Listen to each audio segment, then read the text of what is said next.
Assalamualaikum warahmatullahi wabarakatuh. Perkenalkan, nama saya Indah Lestari, NPM 009, perwakilan dari kelompok 8 yang akan mempresentasikan tentang perspektif regional mengenai transformasi perekonomian di Indonesia. Sebelumnya izinkan saya untuk membacakan anggota kami. Yang pertama yaitu ada Restu Fahrunisa, Nurul Fadilah, Henrikus Ega, dan Gufran Ulinuha. Nah, langsung saja kita masuk ke materi yang pertama, yang di sini yaitu transformasi ekonomi, yang dimana adalah suatu rangkaian perubahan yang saling terkait satu dengan lainnya dalam komposisi permintaan agregat perdagangan luar negeri atau ekspor dan impor, penawaran agregat atau produksi, dan penggunaan faktor-faktor produksi yang diperlukan guna mendukung proses pembangunan dan pertumbuhan ekonomi yang berkelanjutan. Nah, selanjutnya di sini ada transformasi regional, yang dimana transformasi regional di sini adalah segala sesuatu yang berkaitan dengan karakteristik wilayah geografis tertentu seperti kota, kabupaten, dan daerah lainnya sebagai bagian dari suatu negara. Yang selanjutnya di sini ada definisi transformasi struktural, yang dimana yaitu proses pertumbuhan struktur perekonomian dari sektor pertanian ke sektor industri atau jasa, di mana masing-masing sektor akan mengalami proses transformasi yang berbeda-beda. Perubahan seperti ini dapat dikatakan seperti proses industrialisasi. Selanjutnya di sini ada produk domestik bruto atau PDB, adalah jumlah dari produksi barang dan jasa yang dihasilkan oleh suatu negara dalam periode waktu tertentu. Nah, di sini cara menghitung PDB suatu negara yaitu dengan cara PDB sama dengan C plus I plus G plus NX, di mana C di sini yaitu konsumsi rumah tangga nasional, I-nya investasi, G konsumsi negara, dan X-nya ekspor impor. Nah, selanjutnya ada produk regional, yang dimana merupakan produk domestik ditambah dengan pendapatan dari faktor produksi yang diterima dari luar daerah atau luar negeri, dikurangi dengan pendapatan dari faktor-faktor produksi yang dibayarkan ke luar daerah atau luar negeri. Jadi produk regional merupakan produk yang ditimbulkan oleh faktor produksi yang dimiliki oleh residen. Nah, selanjutnya di sini produk nasional neto atas dasar biaya produksi. Nah, di sini produk nasional neto atas dasar harga pasar dikurangi dengan pajak tidak langsung neto, yaitu pajak tidak langsung neto merupakan pajak tidak langsung yang dipungut pemerintah dikurangi dengan subsidi yang diberikan oleh pemerintah, baik pajak tidak langsung maupun subsidi. Kedua-duanya dikenakan terhadap barang dan jasa yang dipromosikan atau dijual. Nah, yang selanjutnya yaitu pembentukan modal tetap bruto, adalah pengeluaran unit produksi untuk menambah aset tetap dikurangi dengan pengurangan aset tetap bekas. Nah, penambahan barang modal meliputi pengadaan, pembuatan, pembelian barang modal baru dari dalam negeri dan barang modal baru maupun bekas dari luar negeri, atau termasuk perbaikan besar, transfer atau barter barang modal. Nah, di sini ada berita tentang PDRB 34 provinsi di Indonesia pada tahun 2018. Nah, yang dimana di sini dijelaskan bahwa dari 34 provinsi di Indonesia atas dasar harga berlaku pada tahun 2018 tumbuh 9,02% menjadi 14,985,86 triliun dibandingkan tahun sebelumnya yang hanya 13,742,29 triliun. Sementara itu, PDRB atas dasar harga konstan tahun 2010 tumbuh 5,31% menjadi 10,526,76 triliun. Dari yang sebelumnya hanya 9,995,62 triliun.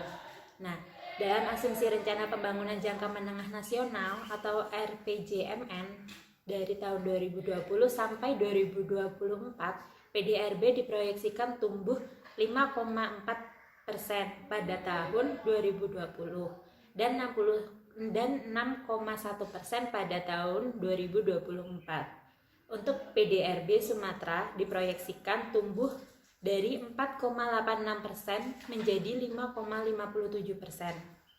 Sedangkan Jawa dan Bali dari 5,84% menjadi 6,26%.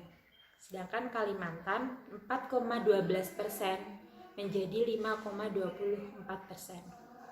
Nah, yang kemudian disusul dengan Sulawesi tumbuh dari 6,98% menjadi 7,34%, sedangkan Nusa Tenggara tumbuh dari 3,74% menjadi 4,74%. Nah, sedangkan Maluku dari 6,65% menjadi 7,61%, dan yang terakhir yaitu Papua dari 5,95% menjadi 7,48%.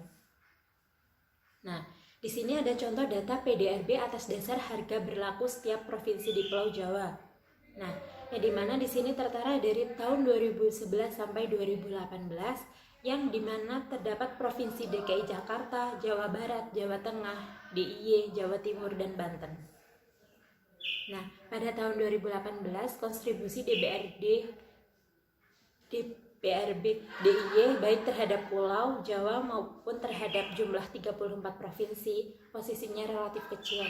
Kontribusi terhadap Pulau Jawa sebesar 1,48%, naik 0,01 poin dibanding tahun sebelumnya. Nah, sementara bila dilihat kontribusinya terhadap total 34 provinsi, naik 0,01 poin dari 0,08% menjadi 0,87%. Nah, selanjutnya di sini ada berita tentang pertumbuhan ekonomi DIY lebih tinggi dari nasional. Nah, yang dimana di sini dijelaskan bahwa kinerja perekonomian DIY menunjukkan gerak yang makin solid, ditandai dengan realisasi pertumbuhan produk domestik regional bruto atau PDRB DIY pada triwulan keempat tahun 2018 di angka 7% menjadi capaian pertumbuhan tertinggi sejak perubahan tahun dasar PDRB 2010, yaitu sebesar 7,39%. Nah, di sini Budi Hanoto mengatakan momentum pertumbuhan ekonomi DIY terus berlanjut sebagaimana tercermin pada angka tersebut jauh lebih tinggi dibanding pertumbuhan triwulan sebelumnya yang tercatat sebesar 6,03%, maupun periode yang sama tahun sebelumnya yang hanya mampu tumbuh 5,25%. Selain itu, kinerja perekonomian DIY juga lebih tinggi dibanding pertumbuhan ekonomi nasional secara agregat, yang tumbuh sebesar 5,18%. Nah, di sini ada diagram pertumbuhan PDRB dari setiap provinsi. Bisa dilihat bahwa di sini untuk DIY hanya memperoleh 1,48%. Perkembangan PDRB Daerah Istimewa Yogyakarta mengalami peningkatan dari tahun 2014 sampai dengan tahun 2018. Peningkatan ini terjadi pada PDRB yang dihitung atas dasar harga berlaku maupun dengan menggunakan perhitungan harga konstan.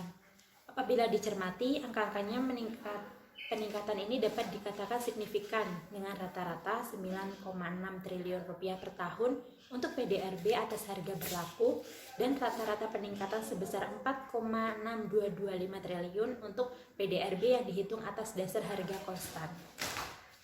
Nah, di sini nanti akan ditunjukkan oleh grafik pada periode 2014 sampai 2018. Nah, di sini dapat dilihat bahwa PDRB DIY dari tahun 2014 sampai 2018 telah mengalami peningkatan. Laju pertumbuhan ekonomi DIY tahun 2018 tertinggi di antara 6 provinsi di Pulau Jawa. Hal ini merupakan pergeseran besar karena biasanya pertumbuhan DIY terendah. Pertumbuhan terendah 2018 di Pulau Jawa saat ini adalah Jawa Tengah, yaitu yang hanya 5,32%. Nah, dari tabel di atas dapat dilihat bahwa dari tahun 2014 sampai dengan tahun 2017, pertumbuhan ekonomi di DIY lebih rendah dibanding pertumbuhan ekonomi provinsi lain di Pulau Jawa. Meskipun jika dibandingkan dengan angka nasional pertumbuhan DIY dari tahun 2014 masih sedikit di atas angka nasional. baru tahun 2018 pertumbuhan ekonomi DIY lebih tinggi dibanding provinsi di Pulau Jawa. Dan pertumbuhan ekonomi nasional yang terbesar 5,17%. Hal ini menunjukkan bahwa upaya peningkatan pertumbuhan ekonomi menjadi salah satu yang sangat penting di daerah istimewa Yogyakarta. Nah, hal ini terjadi sejak diberlakukannya kebijakan otonomi daerah masing-masing kabupaten atau kota yang mempunyai hak dalam mengatur kebijakan fiskal dan menentukan arah pembangunan. Hal ini menyebabkan perkembangan kinerja perekonomian daerah atau wilayah sangat tergantung pada strategi pembangunan ekonomi yang diterapkan oleh pembuat kebijakan di tingkat kabupaten atau kota. Nah, di sini ada nilai PDRB kabupaten atau kota di daerah istimewa Yogyakarta atas dasar harga berlaku atau dalam jutaan rupiah dari tahun 2013 sampai 2017. Nah, di sini kabupaten yang meliputi kabupaten atau kota atau provinsi yaitu Kulon Progo, Bantul, Gunung Kidul, Sleman, dan Kota Yogyakarta. Yang dapat dilihat di sini dari tahun 2013 sampai 2017 masing-masing kabupaten atau kota mengalami peningkatan. Nah, sekian presentasi dari kelompok kami, kurang lebihnya kami mohon maaf. Saya akhiri. Wassalamualaikum warahmatullahi wabarakatuh.